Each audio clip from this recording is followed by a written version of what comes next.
But first, promising to rewire the nation and focus on public services and the cost of living. The UK's 7th Prime Minister in a decade is getting ready to move into number 10 Downing Street. The former Mayor of Greater Manchester, Andy Burnham, has promised to rapidly raise living standards. In the last 20 minutes, outgoing Prime Minister Sir Keir Starmer addressed his team, his staffers, members of his cabinet, along with family members, as he exited Downing Street and is now in Buckingham Palace to offer his resignation to King Charles. Shortly afterwards, Andy Burnham will go to the palace and then the monarch will ask him to form a government. Let's take a listen to what Sir Keir had to say earlier. My work is done. In 6.5 years, I took our party from a historic defeat in 2019, changed it so it was fit to face the country, and won a landslide general election victory in 2024. Since then, it has been the privilege of my life to serve you and this great country as Prime Minister.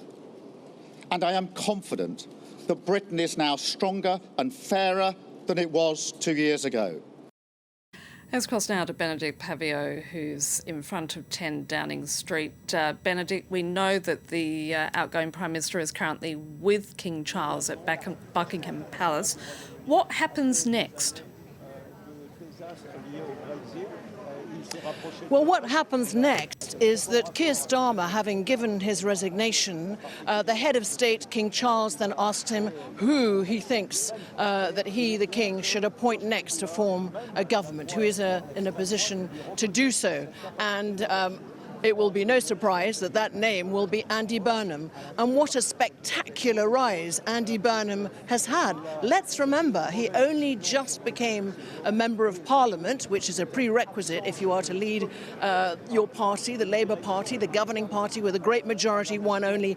Let's remember, 2 years ago, we were in this very street greeting Keir Starmer. Now we've just seen him exit, and he trounced the candidate of the Reform UK party, and therefore his party believes resoundingly that they must support him because he is a winner. He can reverse their dire polling against Reform UK that has been doing so well in the polls for the last 12 months. And looking at the latest polls, it looks like there is some movement there in favour of the Labour Party. So a moving speech by the outgoing Prime Minister Keir Starmer, saying that it was a privilege to serve the country.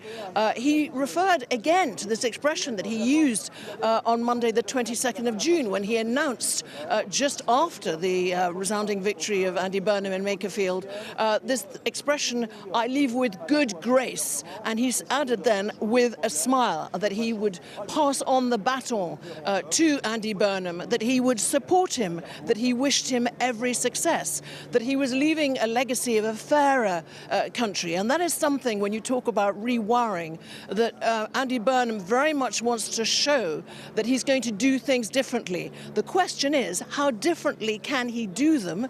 Because he inherits all the same problems, no extra money. And will, in the end, although he wants to give a priority to his domestic agenda, for example, very much about helping people across the nation with the cost of living, really helping people also on ongoing problem that lots of governments have been about to tackle and never have, social care. And he just revealed a few days ago that indeed his own father has got Alzheimer's, so he's got current knowledge of how the system works, or rather doesn't work and is broken.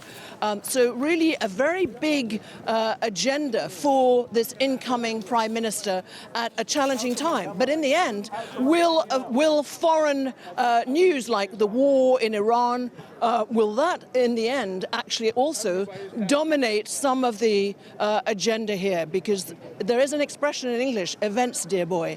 So we will see if he is buffeted, and if he, for example, will he continue the use by the US of military bases for defensive purposes? That will be an interesting one to watch. And what will his relationship indeed be with President Trump and with the US?